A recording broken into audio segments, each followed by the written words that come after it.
ਬਿਸਮਿਲ੍ਲਾਹਿਰਰਹਿਮਾਨਿਰਰਹੀਮ अस्सलाम वालेकुम नाम ब्रदर टीवी मुबारक जी ਤੁਹਾਡੀ ਖਿਦਮਤ 'ਚ ਹਾਜ਼ਰ ਨੇ ਮੁਬਸ਼ਰ ਸਾਹਿਬ ਨੇ ਸਾਡੇ ਨਾਲ ਮੁਹੰਮਦ ਇਸਮਾਈਲ ਮੁਬਸ਼ਰ ਸਾਹਿਬ ਅਮਰੀਕਾ ਤੋਂ ਬੜੀ ਹੀ ਦਰਦਨਾਕ ਦਾਸਤਾਨ ਕਿਉਂਕਿ ਮੈਂ ਤੇ ਸੁਣ ਕੇ ਮੈਨੂੰ ਕੁਝ ਹੋ ਰਿਹਾ ਕਿ ਵਾਲਦ ਸਾਹਿਬ ਨਾਲ ਪਹਿਲੇ ਇਤਨਾ ਜ਼ੁਲਮ ਕੀਤਾ ਗਿਆ ਬਾਅਦ ਚੋਂ ਉਹ ਦੱਸ ਰਹੇ ਕਿ ਮੈਨੂੰ ਵੀ ਉਹਨਾਂ ਨੇ ਪਕੜ ਲਿਆ जी अस्सलाम वालेकुम साहब जी वालेकुम सलाम अच्छा रहमतुल्लाह। नाजरी ये पार्ट 3 है अच्छा फिर खिड़की ਦੇ ਕੋਲ ਤਾਂ ਸੀ ਤੇ ਅੱਗੇ ਮੈਂ ਕਿਹਾ ਉੱਥੇ ਹੀ ਸ਼ੁਰੂ हाँ ਕਰਦੇ जी ਹਾਂ ਜੀ ਜੀ मैं अर्ज कर रहा था कि चूंकि जो उन्होंने मैंने बनिया ते बाहर खिड़की के सामने सा मैं जी जी और बाहरों मैं नजर आ रहा था। जी जी उन्होंने मैनू उतों सामने चुकिया और खिड़की के बिल्कुल थले यहीं सुटिया जिस तरह कुछ मुराद है कि समझते हो तुसी उस तरह सुटिया ताकि मैं बाहरों नजर ना आ सका। जी जी खैर उन्होंने एक मौलवी सी जिहड़ा अपने आप नूं एक जमात का नाम लैंदा सी। जी जी मैं नाम नहीं लांगा ਉਹਦਾ ਨਾਮ ਲੈਂਦਾ ਸੀ ਕਹਿੰਦਾ ਸੀ ਮੈਨੂੰ ਕਹਿੰਦਾ ਸੀ ਕਿ ਤੂੰ ਇਹਦਾ ਮੁਬੱਲਗ ਹੈ ਦਾਵਤ ਯਾਨੀ ਜਮਾਤ ਇਸਲਾਮ ਐਮਜੀ ਦਾ ਮੁਬੱਲਗ ਹੈ जी जी ਤੇ ਮੈਂ ਤੇ ਐਮਡੀ ਸੌਰੀ ਮੈਂ ਜਮਾਤ ਦਾ ਮੁਬੱਲਗ ਹਾਂ। जरा मोबाइल ठीक कर लेना प्लीज ਮੈਂ ਅਰਜ਼ ਕਰ ਰਿਹਾ ਕਿ जी जी ਕਰ ਰਿਹਾ ਕਿ ਉਹਨਾਂ ਮੈਨੂੰ ਕਿਹਾ ਕਿ ਜਦੋਂ ਮੈਨੂੰ ਉੱਥੇ ਟ੍ਰਾਂਸਪੋਰਟ ਦਿੱਤਾ ਨਾ ਜੀ, ਜੀ। ਫਿਰ ਉਸੇ ਟਾਈਮ ਮੈਂ ਯਾਦ ਆਈ ਉਹਨਾਂ ਉਸੇ ਟਾਈਮ ਹੀ ਮੇਰੀ ਜੇਬ 'ਚ ਜਿੰਨੇ ਪੈਸੇ ਸਨ ਉਹ ਕੱਢ ਲਏ। मोबाइल मेरी लीजिए ये- ठीक साड़ा मोबाइल प्लीज जरा ठीक कर लो हाँ ਮੈਂ जी ਹੁਣ ਠੀਕ ਸਰ हाँ जी हूँ ठीक ਮੈਂ ਅਰਜ਼ ਕਰ ਰਿਹਾ ਕਿ ਜਦੋਂ ਜੀ, ਉਹਨਾਂ ਜੀ। ਨੇ जी जी ਜਦੋਂ ਉਹਨਾਂ ਨੇ ਮੈਨੂੰ ਉੱਥੇ ਖਿੜਕੀ ਦੇ ਥੱਲੇ ਯਾਨੀ ਐਸਾ ਸੁੱਟਿਆ ਕਿ ਇਹ ਬਾਹਰੋਂ ਨਜ਼ਰ ਨਾ ਆ ਸਕੇ जी जी ਤੇ ਉਹ ਫਰਸ਼ ਤੇ ਜਦੋਂ ਸੁੱਟਿਆ ਤੇ ਮੈਂ ਮੇਰੀ ਜੇਬਾਂ 'ਚ ਜਿੰਨੀ ਤਲਾਸ਼ੀ ਲਈ ਮੇਰੀ ਜੇਬ 'ਚ ਜਿਹੜਾ ਮੇਰਾ ਵਾਲਟ ਖੋਲਿਆ ਕੱਢ ਲਿਆ ਉਹ 'ਚ ਪੈਸੇ ਸਨ जी जी 2,500-3,000 ਰੁਪਇਆ ਉਹ ਕੱਢ ਲਿਆ। अच्छा ਅੱਛਾ ਉਹਦੇ ਬਾਅਦ ਮੈਂ ਘੜੀ ਛੜੀ ਸੀ ਉਹ ਲਾ ਲਈ जी जी ਤੇ ਉਹਦੇ ਇਲਾਵਾ ਮੇਰੇ ਕੋਲ ਨਾ ਗੱਡੀ ਦੇ ਮੋਟਰਸਾਈਕਲ ਦੇ ਕਾਗਜ਼ਾਤ ਮੰਗਣ ਮੈਂ ਕਿਉਂਕਿ ਮੋਟਰਸਾਈਕਲ ਤੇ ਗਿਆ ਸਾਂ 1 to 5 ਤੇ जी जी ਉਹਦੇ ਕਾਗਜ਼ਾਤ ਮੰਗਣ ਮੈਂ ਕਿਹਾ ਉਹ ਤੇ ਮੇਰੇ ਕੋਲ ਨਹੀਂ ਗਏ। जी जी ਅੱਛਾ ਉਹ ਫਿਰ ਮੈਨੂੰ ਉਹਨਾਂ ਨੇ ਉਸ ਟਾਈਮ ਇਹ ਵੀ ਕਿਹਾ ਕਿ ਇਹ ਮੋਬਾਈਲ ਤੇ ਇਹ ਘਰ ਗੱਲ ਕਰ ਤੇ ਸਾਨੂੰ ਨਾ 1 ਲੱਖ ਮੰਗਵਾ ਕੇ ਦੇ ਇਹ ਉਸ ਟਾਈਮ ਮੁਤਾਲਬਾ ਕੀਤਾ ਉਹਨਾਂ ਨੇ ਮੇਰੇ। जी जी ਮੈਂ ਕਿਹਾ ਗੱਲ ਸੁਣੋ ਮੇਰੇ ਕੋਲ ਜੇ 1 ਲੱਖ ਹੁੰਦਾ ਤੇ ਮੈਂ ਤੇ ਡ੍ਰੀਮ ਟਾਊਨ ਹੀ ਰਹਿਣਾ ਸੀ। जी जी ਮਜ਼ਾਕ ਦੇ ਵਿੱਚ ਮੈਂ ਕਿਹਾ ਤੁਸੀਂ ਖੁਦਾ ਦੇ ਬੰਦੇ ਹੋ। ਉਹ ਕਿਸਾ ਮੁਕਸਰ ਪੁਰਾਣੀ ਗੱਲ ਹੈ 2099 ਦੀ ਗੱਲ ਹੈ ਤੇ ਉਹ ਮੈਨੂੰ ਕਹਿੰਦੇ ਕਿ ਖੈਰ ਇਸੇ ਦੌਰਾਨ ਨਾ ਉਹ 9 ਚੋਂ 2 ਜਾਣੇ ਬਾਹਰ ਚਲੇ ਗਏ ਉਹਨਾਂ 'ਚ ਇੱਕ ਔਰਤ ਵੀ ਸੀ। अच्छा ਉਹਨਾਂ 'ਚ ਇੱਕ ਔਰਤ ਵੀ ਸੀ ਤੇ ਉਹ 9 ਅੰਦਰ ਸਨ ਤੇ 2 ਉਹ ਮੋਟਰਸਾਈਕਲ ਵੇਚਣ ਚਲੇ ਗਏ। जी जी ਇਹ ਜਦੋਂ ਇਹ ਚਲੇ ਗਏ ਤੇ ਇਹ ਬਾਅਦ 'ਚ ਜਿਹੜਾ ਉਹਨਾਂ ਦੇ ਇੱਕ ਮੌਲਵੀ ਸੀ जी जी ਉਹਦਾ ਨਾਮ ਅਹਿਮਦ ਖਾਨ ਸੀ जी जी ਜੀ ਲੇਕਿਨ ਉਹ ਇੱਕ ਤਨਜ਼ੀਮ ਦਾ ਰੁਕਨ ਸੀ ਬਕਾਇਦਾ। ਉਹਨੇ ਉਸ ਬੰਦੇ ਨੂੰ ਮੈਂ ਪਹਿਲੇ ਦਿਨ ਵੇਖ ਲਿਆ ਸੀ ਉੱਥੇ। जी जी ਉਹ ਉਸੇ ਉਹਨਾਂ ਦੇ ਘਰ 'ਚ ਵੀ ਕਦੀ ਨਜ਼ਰ ਨਹੀਂ ਸੀ ਆਇਆ ਮੈਨੂੰ। जी जी ਅੱਛਾ ਉਹ ਬੰਦਾ ਮੈਨੂੰ ਕਹਿੰਦਾ ਕਿ ਤੂੰ ਜਮਾਤੇ ਅਹਿਮਦੀਆ ਦਾ ਮੁਬੱਲਗ ਆ ਤੇ ਮੈਂ ਫਲਾਂ ਜਮਾਤ ਦਾ ਮੁਬੱਲਗ ਆ जी जी ਤੇ ਕਹਿੰਦਾ ਕਿ ਮੈਂ ਬਗੈਰ ਦੇਖੇ ਬਗੈਰ ਸੁਣੇ ਕਈ ਘੰਟੇ ਜ਼ਬਾਨੀ ਬੋਲ ਸਕਦਾ। अच्छा ਅੱਛਾ ਮੈਂ ਇਸ ਹਾਲਤ 'ਚ ਸਾਂ ਤੁਹਾਨੂੰ ਪਤਾ ਮੇਰੇ ਪੈਰ ਵੀ ਵੱਜੇ ਨੇ ਹੱਥ ਵੀ ਵੱਜੇ ਨੇ जी जी ਔਰ ਮੂੰਹ ਦੇ ਉੱਤੇ ਕੱਪੜਾ ਵੀ ਹੈ। जी ਉਹਦੇ जी ਮੂੰਹ ਦਾ ਕੱਪੜਾ ਮੈਂ ਨਾਲ ਤਾਰ ਕਰ ਛੜਿਆ ਸੀ जी जी ਲੇਕਿਨ ਮੇਰੇ ਮੂੰਹ ਦੇ ਉੱਤੇ ਕੱਪੜਾ ਉਹਨਾਂ ਨੇ ਬੰਨਿਆ ਸੀ। मोबाइल फिर हिल गया ਤੁਹਾਡਾ ਹੁਣ ਜੀ। ਦੱਸੋ ਹਾਂ ਠੀਕ ਹੈ ਲੇਕਿਨ ਉੱਥੇ ਹੀ ਸ਼ੁਰੂ ਕਰਨਾ ਠੀਕ ਚੱਲ ਰਿਹਾ ਸੀ ਕਿੱਥੋਂ ਕਰਕੇ।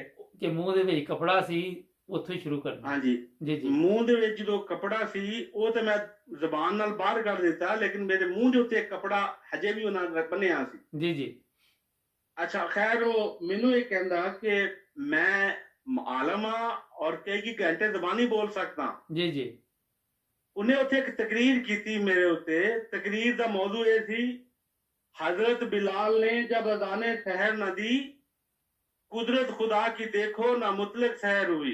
ਅੱਛਾ ਤੁਹਾਨੂੰ ਬੰਨ ਕੇ देखो मेनू बन के देखो मेनू की बना रहा है और खुद कौन बन रहा है सोचो जरा।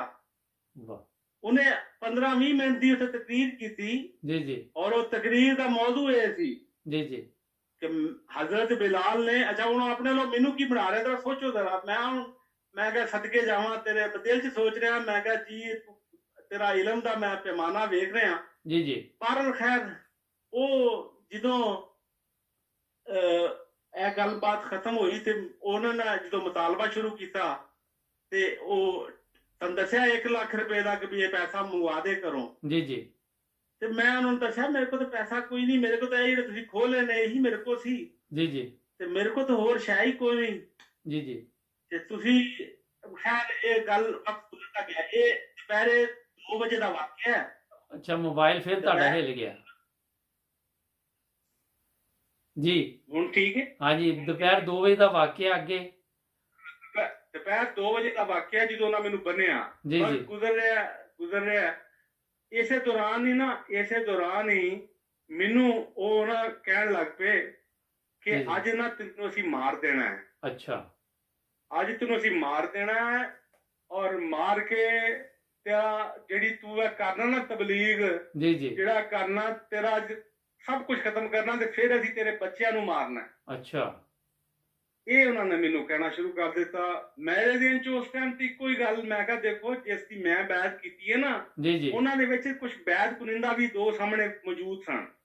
ਅੱਛਾ ਮੈਂ ਕਿਹਾ ਜਿਨ੍ਹਾਂ ਦੀ ਮੈਂ ਬੈਦ ਕੀਤੀ ਹੈ ਤੇ ਇਹ ਜਿਨ੍ਹਾਂ ਉਹ ਦੋਵਾਂ ਨੇ ਵੀ ਕੀਤੀ ਹੈ ਜੀ ਜੀ ਇਹਨਾਂ ਨੂੰ ਖੁਦਾ ਦੇ ਜਿਸ ਦੀ ਬੈਦ ਕੀਤੀ ਉਹਨੂੰ ਖੁਦਾ ਨੇ ਫਰਮਾਇਆ ਸੀ ਕਿ ਅਲੈਹਿ ਸੱਲਾਹੁ ਬੇਕਾਫਿਨ ਅਬਦਾ, ਸੁਭਾਨ ਕਿ ਅੱਲਾਹ। ਕਿਆ ਅੱਲਾਹ ਆਪਣੇ ਬੰਦੇ ਵਾਸਤੇ ਕਾਫੀ ਨਹੀਂ ਹੈ। ਜੀ ਜੀ ਮੁਬਾਰਕ ਜਵੇਦ ਸਾਹਿਬ ਤੁਸੀਂ ਯਕੀਨ ਕਰੋ ਕਿ ਜਦੋਂ ਇਹ ਐਲਾਨ ਮੇਰੀ ਜ਼ਬਾਨ ਤੇ ਜਾਰੀ ਹੁੰਦਾ ਸੀ ਜੀ ਇਹ ਜੀ ਨਹੀਂ ਸੀ ਰੁਕਦਾ ਜਦੋਂ ਤੱਕ ਉਹ ਮੇਰੇ ਮੂੰਹ ਵੱਲ ਖੰਜਰ ਨਹੀਂ ਸਣ ਕਰਦੇ, ਜੀ ਜੀ ਕੋਈ ਗਨ ਨਹੀਂ ਸੀ ਕਰਦੇ ਜਾਂ ਕੋਈ ਡਰਾਉਣ ਵਾਲੀ ਸ਼ੈ ਨਹੀਂ ਸੀ ਕਰਦੇ। ਇਹ ਚੱਲਦਾ ਜਾਂਦਾ ਸੀ। ਜਿਹੜੇ ਜੀ। ਮੈਂ ਤਰਜਮਾ ਸੁਣਾਉਂਦਾ ਸਾਂ ਕਿ ਅੱਲਾਹ ਤਾਲਾ ਇਹਦਾ ਤਰਜਮਾ ਹੈ ਕਿ ਅੱਲਾਹ ਫਰਮਾਉਂਦਾ ਹੈ ਕਿ ਤੁਸੀਂ ਮੈਨੂੰ ਕਹਿੰਦੇ ਹੋ ਤੁਸੀਂ ਮਾਰਨਾ ਹੈ ਮੇਰੇ ਖੁਦਾ ਨੂੰ, ਮੇਰੇ ਖੁਦਾ ਨੇ ਮੇਰੇ ਮਾਤੀ ਨੂੰ ਫਰਮਾਇਆ ਸੀ ਕਿ ਅਲੈਹਿ ਸੱਲਾਹੁ ਬੇਕਾਫਿਨ ਅਬਦਾ, ਕਿ ਕਿਆ ਅੱਲਾਹ ਆਪਣੇ ਬੰਦੇ ਵਾਸਤੇ ਕਾਫੀ ਨਹੀਂ। ਜੀ ਜੀ ਉਹ ਖੈਰ ਇਹ ਸਿਲਸਿਲਾ ਇਸ ਤਰ੍ਹਾਂ ਲੰਘਦਾ ਗਿਆ ਇਹ ਵਕਤ ਲੰਘ ਰਿਹਾ। ਜੀ ਜੀ ਇਸੇ ਦੌਰਾਨ ਹੀ ਅਸਰ ਦਾ ਟਾਈਮ ਹੋ ਗਿਆ। ਜੀ ਜੀ ਮੈਂ ਉਹਨਾਂ ਨੂੰ ਕਿਹਾ ਕਿ ਮੇਰੇ ਭਾਈ ਅਸਰ ਦਾ ਟਾਈਮ ਹੈ, ਮੇਰੇ ਪੈਰ ਥੋੜੇ ਢਿੱਲੇ ਕਰ ਦੋ, ਮੇਰੇ ਹੱਥ ਢਿੱਲੇ ਕਰ ਦੋ, ਮੈਂ ਨਮਾਜ਼ ਪੜ੍ਹਨੀ ਹੈ। ਅੱਛਾ ਇਸ ਹਾਲਤ 'ਚ ਮੈਂ ਨਮਾਜ਼ ਨਹੀਂ ਪੜ੍ਹ ਸਕਦਾ। ਉਹ ਉਸ ਦਿਨ ਕਹਿਣ ਮੁਬਾਰਕ ਜਵੇਦ ਸਾਹਿਬ ਉਹ ਕਹਿਣ ਇੰਝ ਹੀ ਪੜ੍ਹ ਨਮਾਜ਼। ਅੱਛਾ ਲੇਕਿਨ ਮੁਬਾਰਕ ਜਵੇਦ ਸਾਹਿਬ ਨਾ ਵਜ਼ੂ ਸੀ, ਨਾ ਕਿਆਮ ਸੀ, ਨਾ ਰੁਕੂ ਸੀ ਤੇ ਨਾ ਹੀ ਸਜਦਾ ਸੀ। ਲੇਕਿਨ ਮੈਨੂੰ ਨਹੀਂ ਪਤਾ ਕਿ ਉਹ ਆਂਸੂ ਕਿੱਥੋਂ ਆਏ, ਉਹ ਗਿਰਿਆ ਆਜ਼ਾਰੀ ਕਿੱਥੋਂ ਆਈ, ਉਹ ਖੁਸ਼ੂ ਉਹ ਖਜ਼ੂ ਕਿੱਥੋਂ ਆਈ। ਜੀ ਜੀ ਕਿ ਮੈਂ ਖੁਦਾ ਦੇ ਹਜ਼ੂਰ ਬਹੁਤ ਗਿੜਗੜਾਇਆ ਜੀ ਜੀ ਇੰਨਾ ਗਿੜਗੜਾਇਆ ਕਿ 10 ਮਿੰਟ ਲੱਗ ਗਏ ਨਮਾਜ਼ ਪੜ੍ਹਦੇ ਜਦੋਂ ਮੈਂ ਸਲਾਮ ਫੇਰਿਆ ਜੀ ਜੀ ਤੇ 2 ਜਿਨ੍ਹਾਂ ਨੇ ਬੈਠ ਕੀਤੀ ਸੀ ਨਾ ਉਹ ਮੇਰੇ ਸਾਹਮਣੇ ਆ ਕੇ ਖਲੋ ਗਏ। ਉਹਨਾਂ ਨੇ ਹੱਥ ਜੋੜ ਲਏ ਔਰ ਕਹਿਣ ਲੱਗੇ ਮੁਬਸ਼ਰ ਭਾਈ ਹमें माफ कर देना, हम मजबूर हैं। ਜਦੋਂ ਮੈਂ ਇਹ ਗੱਲ ਕੀਤੀ ਮੈਂ ਕਿਹਾ ਮਜਬੂਰ ਤੁਸੀਂ ਕਿੱਥੇ ਹੋ, ਮਜਬੂਰ ਤੇ ਮੈਂ ਜੀ ਜੀ ਜਿਹੜਾ ਫਸਿਆ ਤੁਹਾਡੇ ਸਾਹਮਣੇ ਵੱਜਿਆ। ਜੀ ਜੀ ਖੈਰ ਇਸ ਤਰ੍ਹਾਂ ਉਹ ਵਕਤ ਲੰਘਦਾ ਗਿਆ। ਇਹ ਟਾਈਮ ਹੁਣ ਲੰਘ ਰਿਹਾ, ਇਹ ਅਸਰ ਦਾ ਟਾਈਮ ਲੰਘਿਆ, ਫਿਰ ਮਗਰਬ ਦਾ ਟਾਈਮ ਆਇਆ, ਇਸ਼ਾ ਦਾ ਟਾਈਮ ਆਇਆ, 9 10 11 12 ਰਾਤ ਦੇ 12:30 ਪੌਣੇ 1 ਵਜੇ ਇੱਕਦਮ ਖੱਪ ਪਈ, ਸ਼ੋਰ ਪਿਆ ਪੁਲਿਸ ਪੁਲਿਸ ਪੁਲਿਸ। ਅੱਛਾ ਮੁਬਾਰਕ ਜਵੇਦ ਸਾਹਿਬ ਮੈਂ ਅੰਦਰ ਸਾਂ, ਇਹ ਜਦੋਂ ਖੱਪ ਪਈ ਸ਼ੋਰ ਪਿਆ ਜੀ ਜੀ ਤੇ ਮੇਰੀ ਅੱਖਾਂ 'ਚ ਉਸ ਟਾਈਮ ਆਂਸੂ ਵੀ ਔਰ ਖੁਸ਼ੀ ਦੇ ਆਂਸੂ ਵੀ ਲੈ ਹੁਣ ਮਦਦ ਆ ਗਈ ਹੈ। ਜੀ ਜੀ ਅੱਛਾ ਉਹ ਜਦੋਂ ਪੁਲਿਸ ਅੰਦਰ ਆਈ ਤੇ ਮੈਨੂੰ ਉਹੀ ਜਿਹਨੇ ਮੈਨੂੰ ਰੱਸੀਆਂ ਨਾਲ ਬੰਨਿਆ ਸੀ ਜੀ ਜੀ ਉਹ ਸਭ ਨਾਲ ਪਹਿਲੇ ਆਇਆ ਤੇ ਮੈਨੂੰ ਰੱਸੀਆਂ ਨਾਲ ਖੁੱਲਣ ਲੱਗ ਪਿਆ। ਅੱਛਾ ਤੁਹਾਨੂੰ ਪਤਾ ਹੈ ਕਿ ਜਦੋਂ ਉਹਨਾਂ ਮੈਨੂੰ ਬੰਨਿਆ ਸੀ ਇਸ ਨੀਅਤ ਬੰਨਿਆ ਨਹੀਂ ਸੀ ਕਿ ਇਹਨੂੰ ਖੋਲਣਾ ਵੀ ਹੈ, ਉਹ ਇੰਨੀ ਬੇਦਰਦੀ ਨਾਲ ਬੰਨਿਆ ਸੀ ਕਿ ਘੱਟੋ ਘੱਟ ਵੀ ਅੱਧਾ ਘੰਟਾ 15-20 ਮਿੰਟ ਚਾਹੀਦੇ ਸਨ ਕਿ ਉਹ ਰੱਸੀਆਂ ਖੁੱਲਣੀਆਂ ਸਨ। ਉਹ ਅਜੇ ਖੋਲ ਹੀ ਰਿਹਾ ਸੀ ਤੇ ਪਿੱਛੋਂ ਪੁਲਿਸ ਵਾਲਾ ਆਇਆ। ਉਹ ਸਬ ਇੰਸਪੈਕਟਰ ਸੀ ਜੀ ਜੀ ਔਰ ਉਹ CIA ਸਟਾਫ ਦਾ ਸੀ। ਅੱਛਾ ਲਾਹੌਰ ਸਭ ਦੇ ਵੱਡੇ ਥਾਣੇ ਦਾ ਸੀ ਜੀ ਜੀ ਜਿਹਦੇ ਲਾਗੇ ਸਾਡੀ ਮਸਜਿਦ ਹੈ ਜੀ ਜੀ ਉੱਥੇ ਦਾ ਸੀ। ਉਹਨੇ ਆ ਕੇ ਜਦੋਂ ਵੇਖਿਆ ਮੈਨੂੰ ਖੋਲ ਰਿਹਾ ਉਹਨੂੰ ਲੱਤ ਮਾਰੀ। ਉਹ ਜਿਸ ਤਰ੍ਹਾਂ ਅੱਲਾ ਰਹਿਮ ਕਰੇ ਉਹ ਬੜਾ ਅੱਗੇ ਜਾ ਕੇ ਡਿੱਗਿਆ। ਖੈਰ ਮੈਨੂੰ ਹੁਣ ਉਹ ਪੁੱਛਣ ਲੱਗ ਪਿਆ, ਉਹਦਾ ਨਾਂ ਸੀ ਸਬ ਇੰਸਪੈਕਟਰ, ਉਹਦਾ ਨਾਂ ਸੀ ਜੋ ਵੀ ਉਹ ਮੈਨੂੰ ਕਹਿੰਦਾ ਕਿ ਦੱਸੋ ਤੈਨੂੰ ਇਹਨਾਂ ਕਿਉਂ ਬੰਨਿਆ। ਅੱਛਾ ਮੁਬਾਰਕ ਜਵੇਦ ਸਾਹਿਬ ਮੈਂ ਉੱਥੇ ਮੈਨੂੰ ਬੁਲਾਇਆ, ਤਬਲੀਗ ਵਾਸਤੇ ਗਿਆ ਸੀ, ਮੈਨੂੰ ਬੁਲਾਇਆ। ਖਿਦਮਤ ਇਸਲਾਮ ਵਾਸਤੇ ਗਿਆ ਸੀ, ਮੈਨੂੰ ਬੁਲਾਇਆ ਇਹ ਸੀ ਕਿ ਅੱਜ ਇੱਥੇ ਦੋਸਤ ਨੇ, ਇਹਨਾਂ ਨੂੰ ਪੈਗਾਮ ਪਹੁੰਚਾਉਣਾ ਹੈ, ਜੀ ਸਾਡੇ ਜੀ ਰਿਸ਼ਤੇਦਾਰ ਨੇ। ਜੀ ਜੀ ਉਹਨਾਂ ਲੋਕਾਂ ਜਿਹੜੇ 7-8 ਮਹੀਨੇ ਤੋਂ ਜਮਾਤ ਦੇ ਵਿੱਚ ਸ਼ਾਮਲ ਸਨ, ਚੰਦਾ ਦੇ ਰਹੇ ਸਨ ਜੀ ਜੀ ਜਾਂ ਉਹ ਜਲਸੇ ਤੇ ਆ ਰਹੇ ਸਨ। ਜਲਸੇ ਤੋਂ ਮੁਰਾਦ ਹੈ MTA ਦੇ ਹਜ਼ੂਰ ਦਾ ਜਲਸਾ ਵੇਖਿਆ ਸੀ ਅਗਸਤ ਦੇ ਵਿੱਚ, ਜਲਸਾ ਵੀ ਵੇਖਿਆ, ਸਾਰਾ ਕੁਝ। ਜੀ ਜੀ ਉਹ ਖੈਰ ਗੱਲ ਇਸ ਤਰ੍ਹਾਂ ਅੱਗੇ ਚੱਲਦੀ ਰਹੀ। ਜਦੋਂ ਉਹਨੇ ਮੈਨੂੰ ਪੁੱਛਿਆ ਕਿ ਤੈਨੂੰ ਇਹਨਾਂ ਕਿਉਂ ਬਣਿਆ, ਤੇ ਮੇਰੇ ਦਿਨ ਤੇ ਹੀ ਬਿਲਾ ਕਿਸੇ ਕਹ ਲੋ ਕਿ ਹੀਲੋ ਹੁਜ ਤੇ ਸਿੱਧਾ ਜਵਾਬ ਮੇਰੇ ਮੂੰਹ ਚੋਂ ਹੀ ਨਿਕਲਿਆ ਕਿ ਇਹਨਾਂ ਮੈਨੂੰ ਲਾ ਇਲਾਹਾ ਇल्लल्लाह ਮੁਹੰਮਦ ਰਸੂਲullah ਦੀ ਖਾਤਰ ਬਣਿਆ। ਅੱਛਾ ਇੱਕ ਬੜੀ ਜ਼ਬਰਦਸਤ ਹੈ ਤੇ ਹੁਣ ਸੁਣਨ ਵਾਲੀ ਜੀ ਕਹਿੰਦੇ ਜੀ ਜੀ ਜੀ ਉਹ ਇਹ ਸਮਝਿਆ ਕਿ ਇਹ ਪਾਗਲ ਹੈ, ਇਹਨੂੰ ਇਸ ਤੋਂ ਨਾ ਬਣਿਆ ਸੀ। ਉਹਨੂੰ ਅਜੀਬ ਜਿਹਾ ਸਵਾਲ ਲੱਗੇ, ਉਹ ਕਹਿੰਦਾ ਤੈਨੂੰ ਇਹਨਾਂ ਕਿਉਂ ਬਣਿਆ? ਮੈਂ ਫਿਰ ਕਲਮਾ ਸੁਣਾ ਦਿੱਤਾ, ਅੱਛਾ ਮੈਨੂੰ ਇਸ ਵਾਸਤੇ ਬਣਿਆ। ਉਹ 2 ਦਫਾ ਕਲਮਾ ਸੁਣਾਇਆ, ਉਹਨੇ ਫਿਰ ਤੀਸਰੀ ਵਾਰੀ ਸਵਾਲ ਕਰ ਦਿੱਤਾ, ਸਬ ਇੰਸਪੈਕਟਰ ਤੈਨੂੰ ਇਹਨੇ ਕਿਉਂ ਬਣਿਆ? ਮੈਂ ਅੱਛਾ ਦੱਸਿਆ ਕਿ ਇਸ ਤੋਂ ਬਣਿਆ। ਤੇ ਫਿਰ ਮੈਂ ਤਰਜਮਾ ਵੀ ਸੁਣਾਇਆ ਕਿ ਕਲਮੇ ਦਾ ਮਤਲਬ ਕੀ ਹੈ। ਅੱਛਾ, ਤੇ ਮੈਨੂੰ ਚੌਥਾ ਸਵਾਲ ਉਹਨੇ ਕੀਤਾ, ਤੈਨੂੰ ਇਹਨਾਂ ਕਿਉਂ ਬਣਿਆ? ਤੇ ਬਾਅਦ ਚ ਕਹਿੰਦਾ ਤੂੰ ਕੌਣ ਹੈ? ਹਾਂ ਹਾਂ ਮੈਂ ਕਿਹਾ ਮੈਂ ਅਹਿਮਦੀ ਹਾਂ। ਜੀ ਜੀ ਅੱਛਾ, ਜਦੋਂ ਮੈਂ ਇਹਨਾਂ ਕਿਹਾ ਮੈਂ ਅਹਿਮਦੀ ਹਾਂ, ਤਾਂ ਸਬ ਇੰਸਪੈਕਟਰ ਜਿਹੜਾ ਉਹ ਮੈਨੂੰ ਕਹਿੰਦਾ ਉਹ ਤੂੰ ਮਰਜ਼ਈ ਹੈ ਤੇ ਕਲਮਾ ਪੜੀ ਜਾਣਦੇ ਆ, ਲਾ ਇਲਾਹਾ ਇल्लल्लाह ਮੁਹੰਮਦ ਰਸੂਲullah।